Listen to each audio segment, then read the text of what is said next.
गांव के सुनसान खेतों में हर रात एक डरावनी सिरहन फैल जाती है। कहते हैं वहां भटकती एक रूह का साया है जो सफेद साये के रूप में फसलों के बीच दिखाई देती है। रात के सन्नाटे में उसकी धीमी धीमी आवाजें हवा में गूंजती है, जैसे किसी को पुकार रही हो। जिसने भी उसकी आवाज का जवाब दिया, उसकी जिंदगी कभी सामान्य नहीं रही। खेतों की इस रहस्यमयी रूह ने कई लोगों को अपनी चपेट में लिया है। यह साया केवल दिखता नहीं, बल्कि आत्माओं पर कब्जा कर लेता है।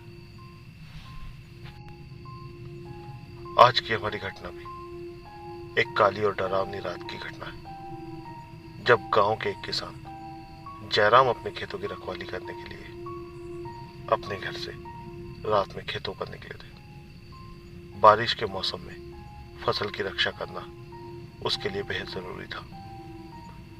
गांव के बाकी लोग अपने घरों में सो रहे थे, लेकिन जयराम अकेला अपने खेतों के पास लकड़ी के मचान पर बैठा हुआ था।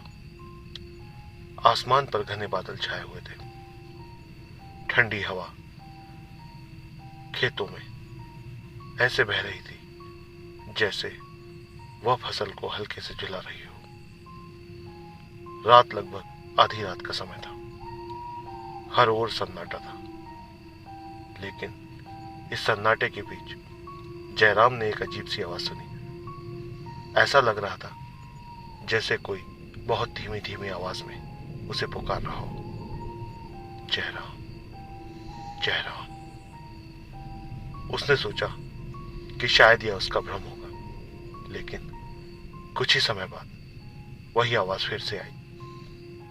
इस बार वह और भी स्पष्ट थी। आवाज सुनकर जयराम का दिल तेजी से धड़कने लगा। उसने अपनी मशाल जलाई और चारों ओर देखने लगा। उसे कुछ भी असामान्य नहीं दिखाई दिया, लेकिन उस आवाज ने उसका मन काफी विचलित कर दिया था।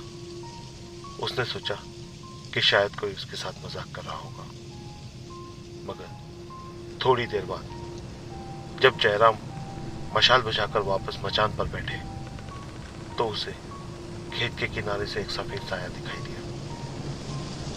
वह साया धीरे धीरे जयराम की ओर बढ़ रहा था।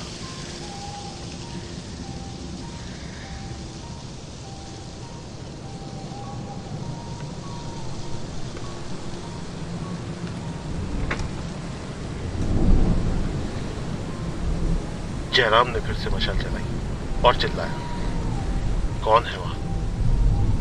बाहर आओ। मगर कोई जवाब नहीं आया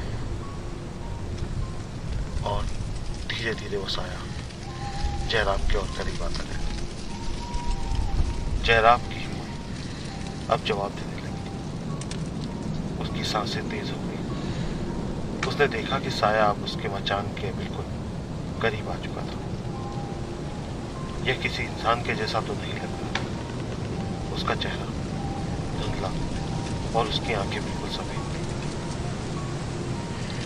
साया अचानक हवा में गायब हो गया और जयराम को लगा कि शायद वह सपना देख रहा था। लेकिन तभी उसके मचान के नीचे से किसी के चलने की आवाज आ रही। उसने नीचे झांका तो वही सफेद साया वहां खड़ा था। अचानक साया उछला और जयराम पर झपट पड़ा। जयराम ने बचने की कोशिश की, लेकिन साये ने उसे पकड़ लिया। जयराम डर के मारे चिल्ला रहा था। साये ने उसकी गर्दन को कसकर पकड़ लिया। जयराम को लगा कि उसकी जान अब नहीं बचेगी। तभी एक बिजली की चमक और वो साया गायब हो गई। जयराम वहीं पर बेहोश होकर गिर पड़े। जब सारी रात जयराम घर नहीं पहुंचे, सुबह होने पर गांव वालों ने जयराम को खेत में बेहोश पाया। वह किसी तरह जान बचाकर अपने घर तो लौट आए, लेकिन अब जयराम पूरी तरह से बदल चुके थे। उसके चेहरे पर डर का एक साया था। जयराम बात बात में गुस्सा करने लगे और अजीब अजीब सी हरकतें करने लगे। रात के समय उसके घर में डरावनी घटनाएं होने लगी। बर्तन खुद गिरने लगे, दरवाजे अपने आप खुलने और बंद होने लगे। कभी कभी जयराम रात में उठकर जोर जोर से रोने और चिल्लाने लगती। उसकी आवाज ऐसी होती जैसे वह इंसान नहीं बल्कि कोई प्रेत या भूत बोल रहा हो। जयराम के परिवार ने जयराम को कई तांत्रिकों और पंडितों को बुलाया, लेकिन किसी का कोई उपाय काम नहीं है। जयराम की हरकतें अब इतनी खतरनाक होती जा रही हैं। एक रात उसने अपने छोटे बेटे पर हमला कर दिया। यह देखकर उसके परिवार वालों ने उसे एक कमरे में बंद कर दिया। कमरे में बंद होने के बाद भी जयराम की चीखें पूरे घर में गूंजी। वह कभी दरवाजे पर जोर से मारते तो कभी खिड़की से कूदने की कोशिश करते। परिवार वालों का अब जीवन नरक बन चुका था। आखिरकार गांव के एक बूढ़े तांत्रिक ने यह चुनौती स्वीकार की। उसने बताया कि जयराम पर एक प्रेत फंसाया है जो उसे धीरे धीरे पूरी तरह से अपने कब्जे में ले रहा है। तांत्रिक ने कई अनुष्ठान किए और प्रेत से बात करने की कोशिश की। प्रेत ने बताया कि वह खेतों में मरने वाली एक औरत की आत्मा है जिसे इंसाफ नहीं मिला। उसने जयराम को इसलिए चुना क्योंकि वह उस रात खेतों में अकेला था। तांत्रिक ने प्रेत को मुक्त करने के लिए कई पूजाएं की। इस पूजा में जयराम बहुत तड़पा। उसके शरीर से भयानक आवाजें निकली। अंत में तांत्रिक ने प्रेत को अपने वश में कर लिया और उसे मुक्त कर दिया।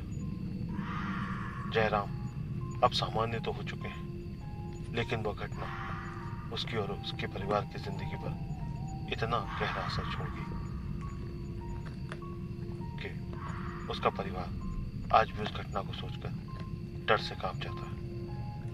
गांव वाले अब भी उस रात की कहानी सुनकर डर जाते हैं और कोई भी रात में उन खेतों की तरफ जाने की हिम्मत नहीं करता।